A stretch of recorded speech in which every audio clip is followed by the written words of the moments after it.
Soyez les bienvenus sur le Path of Faith, où nous entreprendrons un voyage de connaissance de soi, orienté par la grâce de la foi et les principes de Jésus-Christ.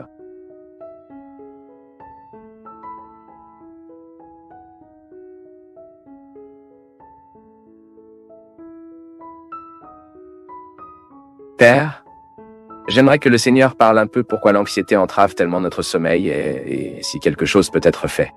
Ma fille, l'anxiété ne perturbe pas seulement notre sommeil, ne gêne pas. Non. Anxiété, ce processus que nous avons, qui est presque naturel en nous, nous sommes très anxieux ces jours-ci. Et pourquoi cette anxiété est-elle si présente de notre temps? Peut-être parce que nous avons la possibilité de plus. Le monde nous donne beaucoup de choses tout le temps. Et nous sommes naturellement anxieux, parce que nous ne savons pas quelle corde nous détenons et où nous commençons. Ainsi, ce contexte de nombreuses possibilités génère naturellement en nous beaucoup d'angoisse.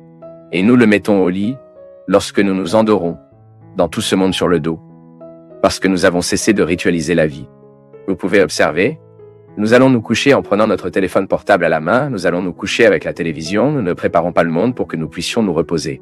Je ne parle pas d'une réalité auquel je fais face. Non, seulement je fais face, non, je suis sûr que 90% de nos téléspectateurs sont confrontés à cette difficulté à avoir une maison qui ne dort jamais. Autrefois, les gens ont effacé la lampe et c'était fini.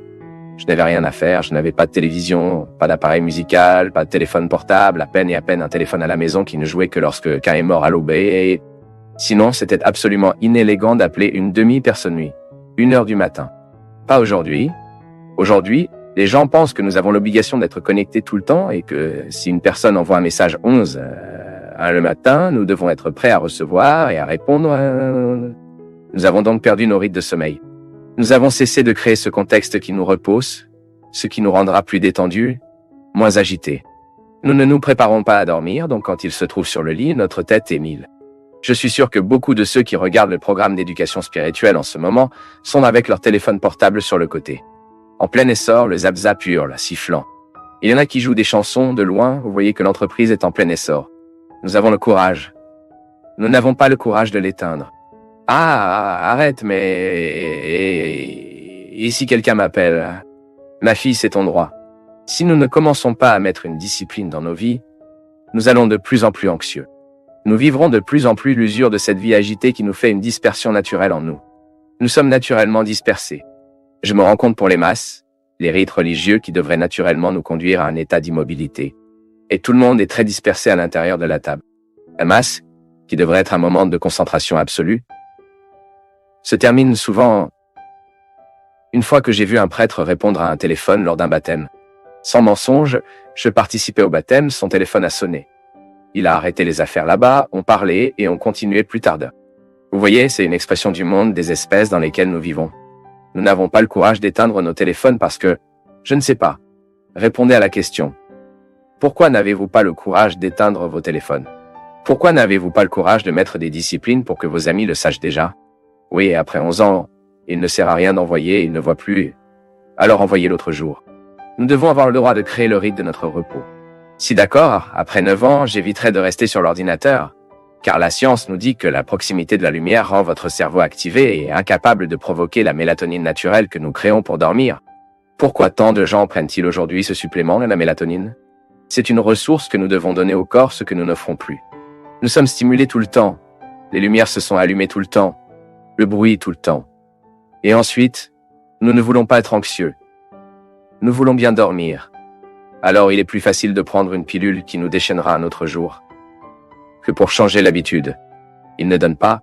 Si nous ne changeons pas l'habitude, si nous ne mettons pas de discipline dans nos vies, nous aurons le besoin d'une drogue qui le fait pour nous, ce qui est regrettable. Nous remplaçons la discipline par la drogue qui nous engage.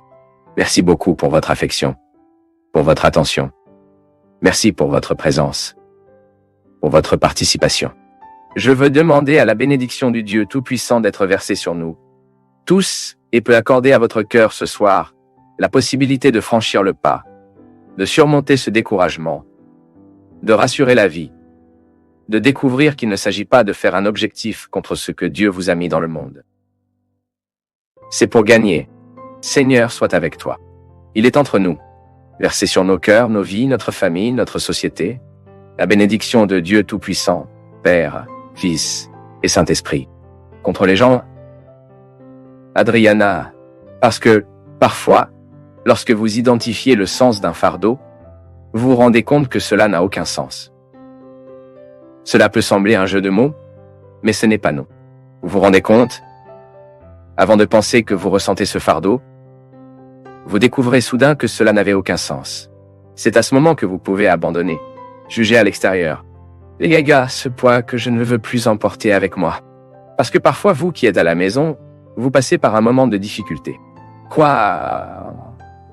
Endure la barre du moment. J'apprécie cette chanson de Gonzaguinha. Un homme pleure également. Il est triste de voir cet homme guerrier et garçon, avec le fardeau de son temps sur son épaule. C'est exact. Nous prenons le relais de nos épaules le temps, la famille que nous avons, des choix que nous avons faits. Et parfois, il est très difficile de donner un sens à tout le poids que nous portons. Je ne me perds jamais de vue, tu sais. J'ai une vie très bien remplie, mais je fais un point de vue, de prendre la dynamique de mon changement dans la ruée de ma vie. Je suis en constante évolution de changement. Je crois vraiment en cette action de Dieu en moi. J'ai beaucoup de défauts. J'en suis conscient. Mais vous savez, je n'abandonne pas cette possibilité d'être un homme meilleur. C'est un objectif pour moi, tu sais. C'est pour moi un défi dont je ne veux pas perdre de vue. Et je me souviens que vous avez passé, après votre processus, jusqu'à l'arrivée de David, c'était un long combat. Non? Vous avez traversé des souffrances terribles, et je continue de penser à quel point c'était important. Maintenant, après avoir regardé en arrière, tout ce qui souffre de préparer votre cœur pour que vous aimiez David encore plus intensément. Je ne sais pas si c'est possible, pour mesurer l'intensité de l'amour, mais peut-être plus mature, ne pensez-vous pas? Plus de maturité, sans aucun doute. Sans aucun doute, tout ce que j'ai vécu. Adriana a même perdu un enfant combien de mois? 3 mois. Il avait 3 mois, avec toutes les attentes. Et ma grossesse avec David était aussi une grossesse qui était encore à risque. Nous sommes restés en serrant le ventre par crainte de David à l'avance. J'ai été souffert des 3 premiers mois. Je n'ai pas apprécié les 3 premiers mois de grossesse. Anxiété. J'avais des signes que j'étais... Donc, comme j'avais le premier signe, j'avais aussi le signal que je pourrais perdre aussi. Exactement. C'était donc un combat. Mais ça valait trop tout. Cela en vaut la peine. Notre vie est comme ça, mon peuple. Le témoignage d'Adriana est, pour moi, très précieux parce que c'est vraiment quelqu'un comme nous, comme vous. Cela doit également gérer vos difficultés personnelles. Vous qui devez également marcher, vivre avec vos réalités mortes. Car ce n'est pas seulement un enfant qui meurt. Et dans mon cas, c'était encore plus compliqué. J'ai donc passé 3 jours avec mon fils mort. Alors, regardez, c'était les 3 pires jours de ma vie. Parce que je devais faire ce processus chirurgical. Seulement je devais attendre. Parce que j'étais en mission. Ce n'était pas facile. Et il y a toute la dimension symbolique, bien vous êtes avec... Waouh! Vous n'avez aucune idée de la douleur. J'ai regardé mon ventre et je parlais. Je suis avec mon fils mort ici. Vous m'avez parlé à ce moment-là, vous avez dit comme ça. Vivez le deuil. Et j'ai passé 3 jours, et je me souviens, et j'étais ravi, j'ai passé 3 jours à pleurer. C'était souhaité. Très désiré. Ce n'était pas facile. Mais ce que vous avez dit, Dieu qu'il marche avec nous, il n'abandonne pas. Non. Vous deviez être le tombeau de votre fils. Exactement. Vous avez vécu pendant 3 jours avec cette conscience, je suis la tombe de mon fils. Mais parfois, Adriana, nous vivons avec des rêves morts en nous. Les espoirs morts. Le peuple vivant à l'extérieur. Tué à l'intérieur. Il y a donc beaucoup d'angoisse ces jours-ci, de nombreuses situations qui nous opposent, ce qui nous a blessés, parce que nous ne touchons même pas à ce chagrin. Puisqu'il est bénéfique dans la vie d'une personne, par exemple. Ils ont le courage de dire que ce rêve est le mien. Et il est en train de mourir, et je ne veux pas qu'il meure. Nous sommes humains, nous sommes dans le même processus. Nous essayons encore de bien faire les choses. Et je vis cela, mais c'est une belle route. Bien que parfois nous passons ces déserts, et voyons des calvaires, c'est une belle histoire parce que c'est une belle route parce que nous savons où nous pouvons regarder. Nous avons le nord. Nous savons où nous pouvons nous tourner pour ceux que nous pouvons demander de l'aide. Tout comme la mère, non? Tout comme ta mère avec toi, la mienne avec moi. Ta mère passait en train de regarder, c'était avec vous. Et c'est beau de voir que nous avons un Dieu qui ne se distance jamais. Jamais. Et il semble, et prenant soin de nous, cela nous permet également de passer par nos déserts. Parfois, Adriana, je trouve cela beaucoup chez les femmes qui ont besoin de tomber enceintes. Les femmes qui ne peuvent pas tomber enceintes et en faire un fardeau. Comme si l'enfant était son obligation. Avez-vous vécu un peu aussi? J'ai vécu. Après avoir perdu le premier, je n'ai pas pu tomber enceinte. Nous essayons depuis longtemps. Et juste ce que vous avez dit, Alessia, je me sentais un peu obligé. Parce que lorsque nous perdons, nous nous sentons un peu incapables. Avez-vous compris? C'est une situation d'échec. Exactement. Ne pas pouvoir être mère. Exactement. Donc c'est une grande charge intérieure, même de nous, non? J'ai donc ressenti un peu de cette obligation et je ne pouvais pas. Je ne pouvais pas. Et quand mon médecin m'a juste dit comme ça, vous devez fou, il a dit que vous devez prendre cette obligation. Et c'est là que j'ai eu. Et bien sûr, il fait attention à Dieu, que nous parlions toujours, mais aussi ma part que je devais faire, c'était pour laisser Dieu agir, non?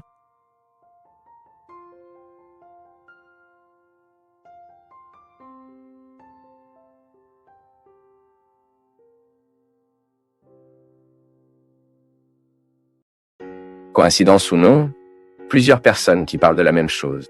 En prendre juste ici. Lucia Rosa, par exemple. Le thème est « Père, qu'est-ce que je manque ?» J'ai eu une grave crise de dépression. Je ne voulais pas savoir vivre. J'ai fini par m'améliorer après de nombreux traitements. Mais aujourd'hui, je suis une personne triste. Il semble que quelque chose manque dans ma vie. Je suis formé, je travaille dans ma région, mais j'ai honte de moi-même. Dans ce monde où le succès, la beauté et la richesse sont si exaltés, je me sens un perdant. Mes comptes sont à jour, ma santé aussi, ma famille est super, j'ai une relation stable avec l'homme que j'aime, mais je ne suis pas sûr. Je me sens faible et je pense que je vais effondrer la balle. Je ressens un échec. Vos mots touchent mon cœur, mais je ne peux pas les mettre en pratique. Un autre. Gabriello, Gabriella. Ces derniers jours. Rien qui m'empêche de travailler, d'étudier comme je le fais tous les jours, mais c'est une grosse faute que j'ai ressentie après une relation qui a eu plus de 5 mois, et ces derniers jours, je manque beaucoup. Père, j'écris parce que j'ai besoin de beaucoup d'aide. Je vis le pire moment de ma vie et je ne sais pas quoi faire. Le 12 août, la fête des pères, j'ai eu une telle déception que j'ai fini par payer contre ma vie. Et merci, j'ai été sauvé dans le temps et aujourd'hui je demande ici de l'aide parce que je ne peux pas me lever. Je me sens faible, sans courage, prêt à tout abandonner. J'ai prié. Je suis allé à l'église. Mais il semble qu'il n'y ait rien d'avancé. Je sens mon cœur de plus en plus agonisé, plein de rancune, de tristesse et d'amertume. Père, j'ai 19 ans et j'aimerais évacuer. Je passe par une phase compliquée, je suis au chômage, j'ai mal au collège de psychologie que mon père me paie. Le semestre dernier, j'ai pris 3 dépendances des histoires et je devrais les refaire. Ce semestre, je suis pire. Je ne suis pas motivé sans voir une lumière au bout du tunnel. Je me sens inutile et j'ai peur de ne pas être un bon professionnel. Car ma mère me dit toujours « Vous serez un professionnel qui ne sait rien ?» Je recherche un stage RH, mais cela devient de plus en plus difficile. J'ai pensé à vouloir mourir, car rien ne semble fonctionner sauf pour les autres. Comment se débarrasser de ce sentiment que je suis un échec? C'était Cassia. Maintenant ici, Neuza. Père, nous avions un cas, une tentative de suicide dans notre famille. Je suis très inquiet parce que j'ai vu beaucoup de souffrance autour de moi et de nombreuses personnes à la recherche de suicide comme une solution à la vie. Père, qu'est-ce qui nous arrive? Pourquoi les gens perdent-ils du sens à la vie et abandonnent-ils pour une raison quelconque? Neuza Maria, Sao Paulo. Waouh! J'ai pour moi, mon peuple, qu'est la vie. C'est difficile pour tout le monde. Nous avons tous des raisons d'abandonner. Nous avons tous une raison forte aujourd'hui. Nous pourrions dire, pour élire et parler, regardez, plusieurs parmi nous. Vous nous regardez peut-être dans ce groupe. Parmi ceux qui sont justifiés, ceux qui ont une raison grave d'abandonner la vie, ou même de supposer cet échec comme définitif et de cesser de se battre. Justifié? Maintenant, je demande ce qui manque nos cœurs pour atteindre un point de cela. Je ne sais pas, je me trompe peut-être, mais à d'autres moments, il semblait que les gens étaient plus disposés à vivre, non? Ils ont rencontré les difficultés plus courageusement. Parlez à votre grand-père, parlez à votre grand-mère, parlez à vos oncles plus âgés, et vous verrez qu'à d'autres moments, les difficultés étaient les mêmes. Mais il semblait que les gens étaient un peu mieux préparés à la souffrance. Je suis très inquiet de notre imprécision à souffrir. Je suis très inquiet de la façon dont nous sommes aujourd'hui à livrer les points très facilement. Ou comme nous sommes ici, comme les 3 premiers que j'ai lus. Plein de raisons de vivre, plein d'expériences positives, d'analyser et de considérer, non? Regarde la vie et constate qu'il y a beaucoup de bonnes choses, mais au fond de quelque chose que nous ne savons pas comment nommer. Ce qui a nous manquons, mon peuple, ce qui a tellement cherché, après avoir accompli tant de choses, car aujourd'hui la première grande caractéristique du monde moderne est précisément ceci, c'est l'opportunité que Sartre a déjà dit, très sagement, dans la lecture qu'il a faite de ce monde moderne, que la source de l'angoisse était précisément les possibilités. Plus l'être humain peut, plus il est en détresse. Étrange ça, n'est-ce pas? Le pouvoir nous provoque un inconfort. Aujourd'hui, vous pouvez choisir tant de choses pour la vie. Vous pouvez aller dans tant d'endroits. Et cela vous afflige. Ou après que vous ayez déjà gagné beaucoup, regardez à l'intérieur du cœur et constatez qu'il y a très peu de tout ce qui a été réalisé qui donne vraiment un sens à la vie. Je pense que nous vivons beaucoup. Le monde est comme ça, il nous invite à sortir tout le temps. La culture a été produite pour cela. Il est étonnant de voir comment nous vivons à une époque où nous sommes en dessous. La musique qui est produite pour nous à écouter, le texte qui est produit pour que nous puissions lire, le programme télévisé qui est conçu pour agir, pour nous divertir. Il est étonnant de voir combien d'espace manque dans tout cela pour la profondeur. Et juger tout le temps. Nos enfants sont comme ça. Nos adolescents sont comme ça, nos jeunes sont comme ça, nos adultes sont comme ça, indisposés de profondeur. Et parce que nous sommes indisposés de profondeur, nous sommes incontestables envers nous-mêmes nos questions les plus fondamentales. Comme il manque dans la profondeur de la vie humaine. La réflexion, pourquoi? C'est de cela que nous aidons à donner un sens à ce que nous réalisons. C'est à partir de cette profondeur que cela génère une maturité et que nous pouvons choisir avec un peu plus de sagesse, afin que nous ne nous perdons pas dans cet enchevêtrement de possibilités. Et puis la phrase biblique entre, mon peuple, rien ne vaut la peine de gagner le monde entier pour vous permettre. Vous le savez, pour moi, a été la phrase cruciale de l'Évangile. Si vous me demandez, Père, quelle est la phrase évangélique qui vous poursuit le plus ces derniers temps? C'est ceci. Rien ne vaut la peine de gagner le monde entier si je perds la vie. C'est pas vrai. Rien ne vaut la peine d'être reconnu. J'y suis en première place. Toi? Rien ne vaut la peine d'obtenir toutes les opportunités si ces opportunités vous volent. C'est fondamental. Rien ne vaut la peine de gagner le monde pour compromettre cela. La réalité la plus intime, ce qui vous fait voir un sens dans ce que vous avez fait. Tu m'as entendu parler de ça? Le seul succès réussi est celui qui nous donne le droit de mentir la tête sur l'oreiller tous les jours et que vous dormez tranquillement en sachant que vous étiez l'être humain qui aurait pu être humain. Dieu manque dans nos vies, mon peuple, manque de vie intérieure. Prêtre, je suis déjà avec mon collège, je suis heureux dans mon travail, j'ai un beau mari. Tu as entendu? Mais je ne sais pas ce qui me manque, papa. Au fond, il y a une tristesse que je ne peux pas réconforter. J'ose dire que le grand déficit, la grande carence de l'être humain aujourd'hui, est la vie intérieure. Sachant se taire, sachant comment chercher de la profondeur, étant amical avec la profondeur, je suis allé voir maintenant, la semaine dernière, cette comédie musicale à Rio de Janeiro, qui raconte un hommage à la 50e carrière de Milton Nascimento. Rien ne sera comme avant. Savez-vous ce qui m'a le plus ravi? Bien sûr, c'est un très beau montage, avec beaucoup de compétences, les chanteurs sont brillants, le spectacle est très délicat, le très beau scénario. Ce qui a attiré mon attention à entendre cette trajectoire musicale de ce grand homme qui est Milton, écoutant l'histoire de sa vie à travers ses chansons, identifier précisément qu'il n'a pas de paroles de ces chansons qui sont stupides et idiots au moment où ils nous entendent. C'est une pure poésie. Et pourquoi est-ce une pure poésie? C'est la vie. C'est la vie. Le stylo de cet homme est puissant. Pourquoi? Parce que Milton est un homme profond, c'est un artiste profond. C'est un artiste qui a plongé dans des problèmes humains. Il est un artiste qui a plongé dans des douleurs humaines, et sur eux poétisé, a écrit de la musique. Et là, quand nous sommes entrés en état d'ébriété, moi avec les amis qui sont allés me voir, quand nous sommes partis là, nous l'avons commenté. Que ces artistes manquent ces jours-ci pour composer la vie sonore de notre vie, la bande originale de notre vie. Parce qu'à d'autres moments, dans les années 70, 80, la poésie brésilienne et la musique populaire étaient la même chose. C'est drôle, non? Nous avons entendu de la poésie à la radio, nous avons entendu des paroles qui parlaient notre cœur, ce qui nous a approfondis. Parce que chaque fois que vous lisez un texte sérieux, qui est touché par la sensibilité et qui traite les problèmes humains de manière responsable, vous, dans l'acte de lire, avez la possibilité d'être profondément. Lorsque vous lisez un poème qui a été écrit de manière responsable, avec la sensibilité de ceux qui plongent vraiment dans les mystères des problèmes humains, vous êtes automatiquement touché et invité à être profond également. Qui lit les choses profondes sera aussi profond. Ceux qui écoutent des chansons qui vous invitent en quelque sorte à vivre la profondeur des sentiments favoriseront cela. Maintenant, si vous restez là-dedans, je suis désolé pour le terme, il vaut mieux ne pas utiliser les termes ici. Laissez-le aller. Si vous insistez pour réduire votre culture musicale à ces ordures qui nous sont offertes, avec ces expressions tout le temps, avec ces constructions tout le temps pleines de double sens, peu profondes, absolument superficielles. Si vous donnez simplement cette nourriture à votre âme, veillez à ne pas épaissir l'équipe qui perd le sens de la vie non plus. La vie, mon peuple, a besoin d'une culture tout le temps. Et si nous ne cultivons pas cette vie avec responsabilité, nous serons gênés.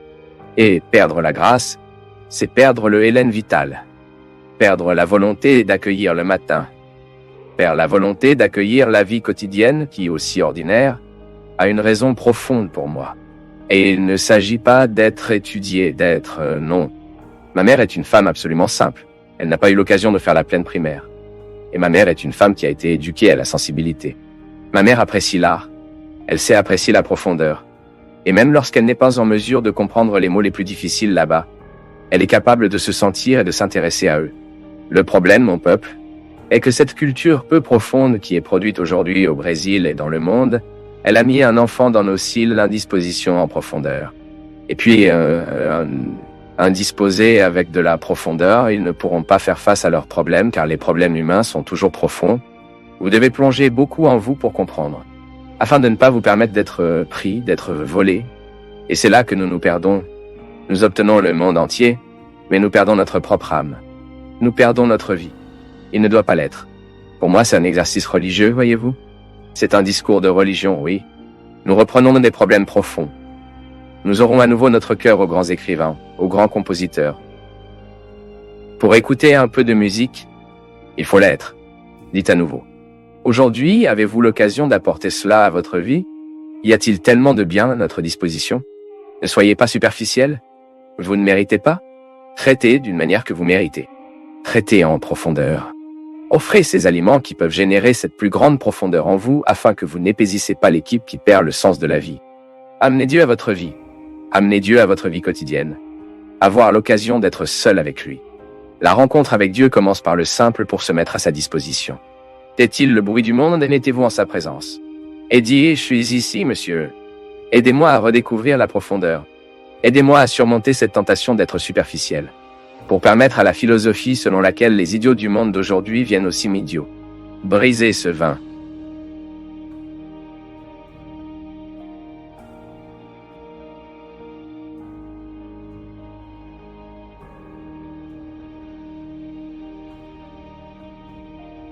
Pour pouvoir parler à votre cœur, pouvoir diviser nos vies. Et le programme, la matière première est notre vie. À propos d'elle, nous avons parlé d'elle. Nous pleurons avec elle. Nous nous réjouissons. La vie humaine. Même aujourd'hui, je regardais certaines des nouvelles. Réalisant à quel point nous sommes bombardés par des nouvelles horribles et tristes, vous pouvez voir. Chaque fois que nous perdons la qualité de vie, chaque fois que nous banalisons la vie, nous commençons à tuer ou à mourir. Et il est très facile d'inverser ce jeu. Il est très facile pour nous d'établir le pacte avec une vie comme celle-ci, dans ce chemin tortueux de la mort et des meurtres. Et puis, vous connaissez mon peuple, je continue de penser au défi de regarder cette nouvelle, d'écouter tout cela et de ne pas permettre au pessimisme de prendre soin de nous.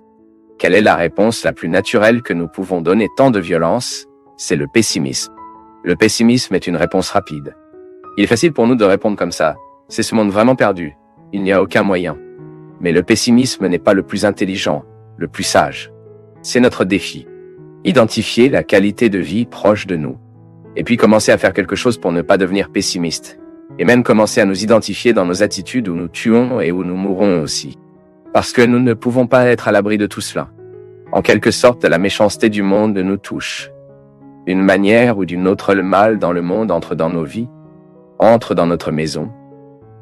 Et nous devons faire un effort constant pour que nous fermons tout espace où ce pessimisme et cette mort, les atrocités qui se produisent dans le monde, pour sceller tous les désespaces de nos vies, afin que cela ne se produise pas non plus en nous. Alors nous ne nous habituons pas à tout cela, non? afin que nous ne perdons pas la capacité d'être indignés par tout ce qui se passe autour de nous. Il y a tellement de choses tristes, tellement d'événements désastreux, tellement de mauvaises choses qui rôdent nos vies, rôdant notre société, rôdant nos maisons. Nous devons répondre à la vie. Rappelez-vous que dans le programme de la semaine dernière, nous en avons parlé. Identifier la façon dont nous décidons de répondre à l'appel que la vie nous fait. Réponse avec espoir. Modifier cette petite partie de la vie qui est en nous. Je fais également partie de ce processus. J'ai très peur d'être également quelqu'un qui construit la violence sans se rendre compte qu'il construit. Parce que nous avons une violence voilée. Combien de fois à l'intérieur de notre maison se produit également même si le sang n'est pas versé? Nous n'avons pas de victimes de matériel, quelqu'un n'est pas mort. Nous ne tuerons personne. Mais la violence voilée, cette attitude souvent silencieuse et violente, lorsque nous commençons à tracer l'autre, lorsque nous commençons à permettre à nos méchants de se joindre mutuellement, ou que notre pessimisme nuira à l'autre, à prendre compte de notre espace, lorsque vous perdez la qualité de vie, lorsque vous nourrissez cette petite dose de violence voilée, non clarifiée, car parfois il y a des violents qui nous sourient. Vous avez peut-être déjà été victime d'une violence si voilée. La personne vous souriait, mais en même temps vous faisait un mal. C'est très courant. Combien de mauvaises personnes nous sourient? Ils nous offrent leur poison sans nous. Nous devons être très rusés pour identifier cette violence qui peut frapper à la porte de notre vie, qui peut insister sur la domination sur nous. Et puis vous commencez à devenir un peu plus conscient, moi non plus, nous n'avons pas le droit, nous n'avons pas, c'est notre obligation, c'est notre engagement dans la vie. Ne laissez jamais la violence se développer dans les territoires de notre maison, notre histoire, car cela n'en vaut pas la peine. Il est préférable pour nous de renouveler notre pacte avec tout ce qui est bon, n'est-ce pas? Il est préférable pour nous de renouveler notre engagement à la croissance.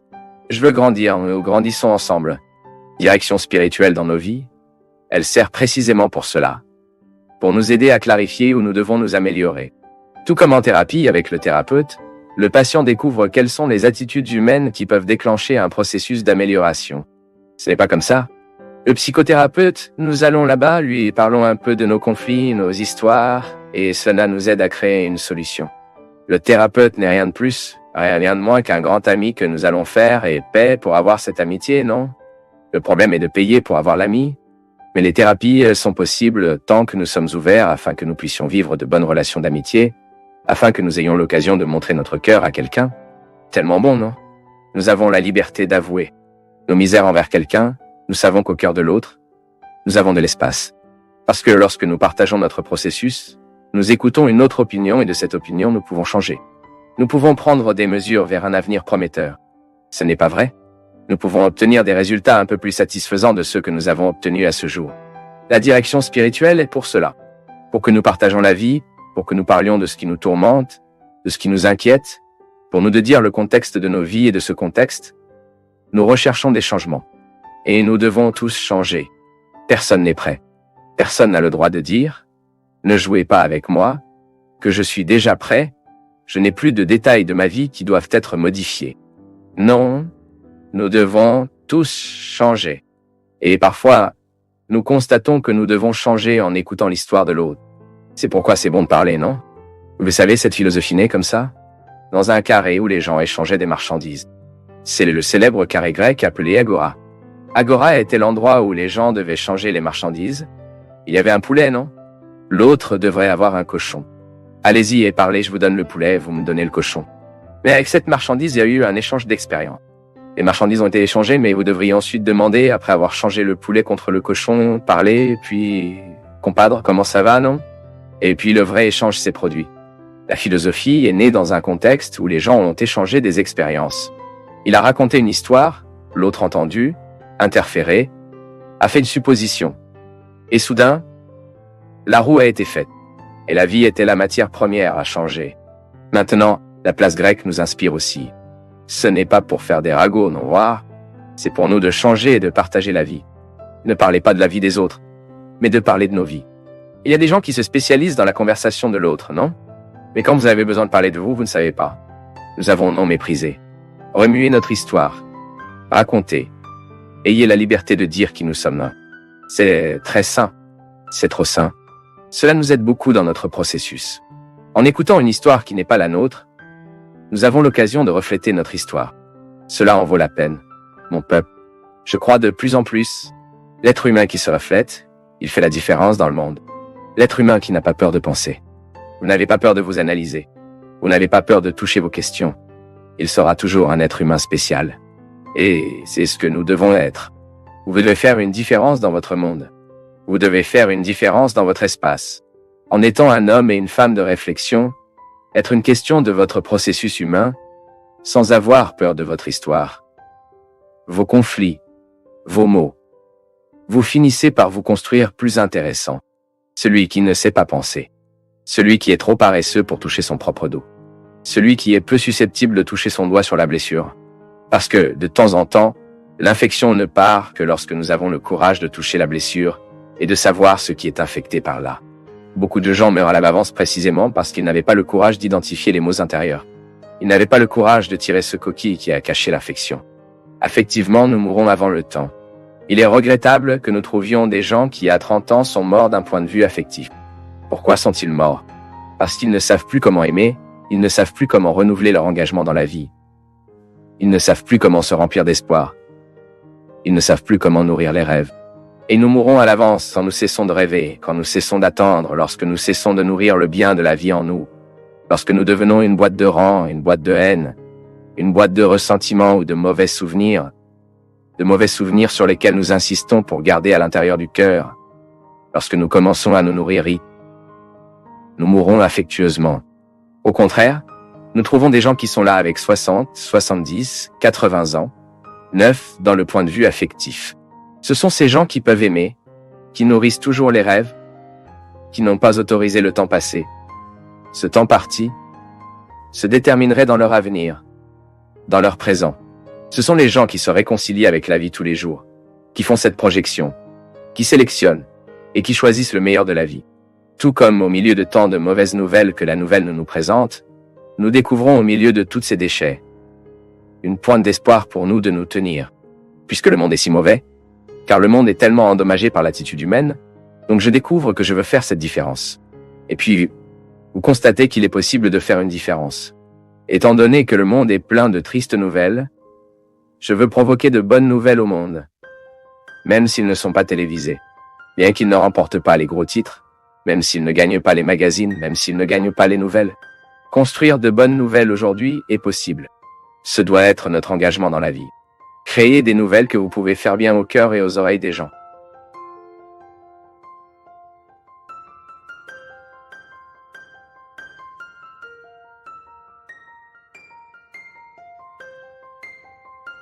C'est un grand plaisir pour nous tous du Path of Faith d'être avec vous en ce moment. Veuillez partager vos impressions sur le sujet d'aujourd'hui dans les commentaires, soutenez-nous en aimant la vidéo et aidez à la diffuser en l'envoyant à vos amis. Abonnez-vous à la chaîne pour rester toujours connecté et recevoir nos nouvelles vidéos.